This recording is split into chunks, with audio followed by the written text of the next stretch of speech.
Today, folks, we are pleased to be joined now by Armin Kentayan, Chief Investigative Correspondent for CBS News and a longtime contributor to CBS Sports. And I know you've been looking into the legacies of two outstanding Chicago Bear running backs. I sure have, but JB, it's so great to see you back, and Danny, you guys. It's just great to be back here today and part of the team again.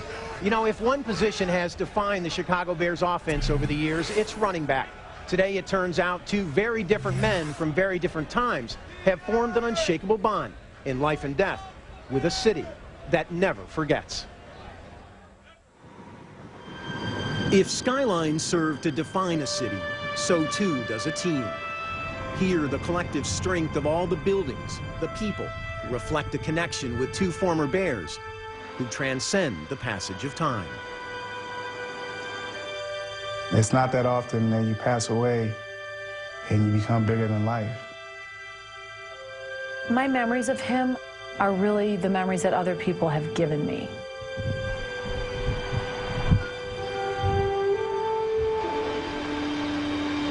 You know, I don't think I realized just how much the city loved Walter until he passed.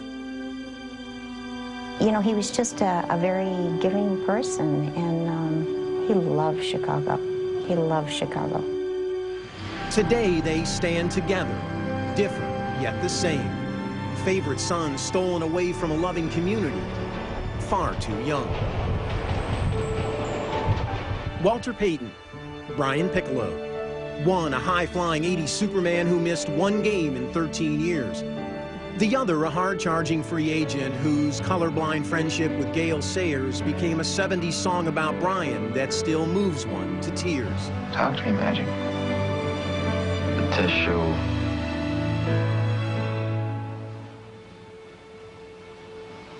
there's more of the tumor than they thought, Pig. They have to operate again. I never saw anyone, close to me that had cancer. When you would visit him in the hospital, you could see, how bad he was, but also you could see how tough that he wanted to be, especially for Joey and his family.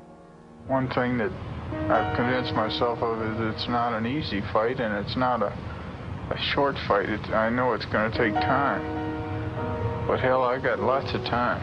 He just, kept hoping this was all going to go away. That, each step he took, he hoped that would make it all go away, and it didn't happen. Dr. Beatty just told us it wasn't going to be that much longer, and it wasn't. It went so fast.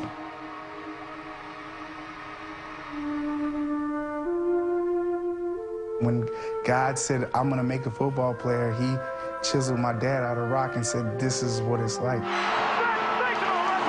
Shakes off the tackle. Payton inside the 5. Inside for Walter. Payton. Change of direction. Daylight for Walter. Look out. Here he goes. Touchdown, Walter Payton. Looking for the record. Touchdown. He's got it. Walter Payton becomes the National Football League all-time leading rusher for passing Jim Brown. The motivating drive for me has been for the athletes that didn't get an opportunity, like the Overstreets and the Delaney's and the Brian Piccolos. And what I did out there today is a reflection of those guys. By 1985, 15 years after Piccolo's death at just 26, Payton was on a tear, flying in the face of his nickname. Shockingly, for sweetness, there would be one opponent, like Piccolo, he could not overcome. Football great Walter Payton of the Chicago Bears revealed today he's suffering from a rare liver disease and needs a transplant. To the people that really care about me, just continue to pray. And for those who are going to say what they want to say, may God be with you also. All right, folks, that's it for the press conference, and that's it for Walter. I remember just holding him. I just had my eyes closed. There was 10, 15 cameras, but it just felt like me and him were just right there. You know, it makes a lot of things hit home, all the things that you thought were so bad, the things you were bad. None of that mattered anymore, we just enjoyed every day. When we knew we had done all we could do and there was nothing else, then you know what, we all accepted it, he accepted it, and we just didn't dwell on, that last day. Like a warm morning sun on a cold winter's day, Piccolo and Payton have touched this city far beyond the field of play. Their legacy living on in foundations which over the years have raised millions of dollars and changed thousands of lives. The Piccolo Foundation was started shortly after my dad passed away, and our goal was to find a cure for the cancer that took his life. The outlook for someone with a disease like Brian had was fairly dismal in the 1960s. But nowadays, the vast majority of these patients will be cured. We had been so successful with that cancer, we decided we were going to switch our focus to breast cancer research. The Piccolo Foundation inspires me tremendously because I don't feel alone, because I feel like they're out there every day working on finding a cure. You can't believe how many survivors will come up to you. And they say, I'm alive because of your dad. I mean, it doesn't get much better than that.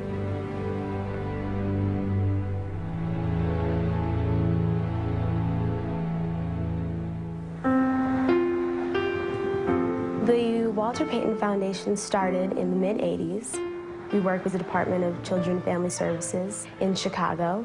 There are kids who are in foster care, who are moved around from homes to homes that are provided by the state. You know, I think it was just to bring just some hope, you know, into the lives of these kids. He just, in a small way, just wanted them to know that there were people out there that really cared for them. It's about giving back. There's a lot of kids out there that just have the ability, but just don't have the opportunity, and he wanted to give them that opportunity. Giving back to a city where strength is based not just on architecture, but broad shoulders locked in everlasting embrace with two favorite sons. It is just an amazing feeling that this city just loves him the way they do. You wonder if you're, you know, how people feel about you sometimes, and you wonder if you're going about things the right way, and then something like this happens, and you get your answers. He was everything. He was my everything. He was Chicago's everything. You know, I always had a saying, sweetness is knowing that you're loved for who you are and not for what you've done. And that's what life is about. And I hope that you love me for who I am and not for what I've done.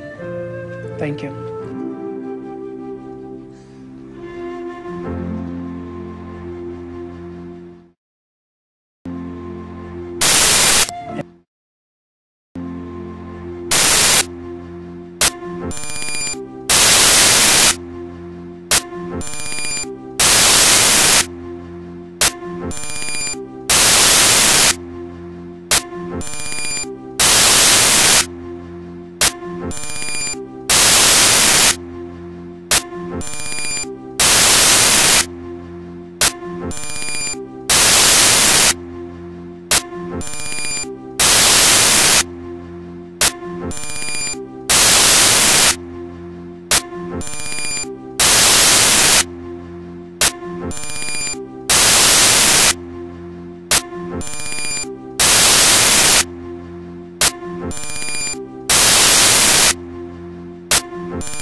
You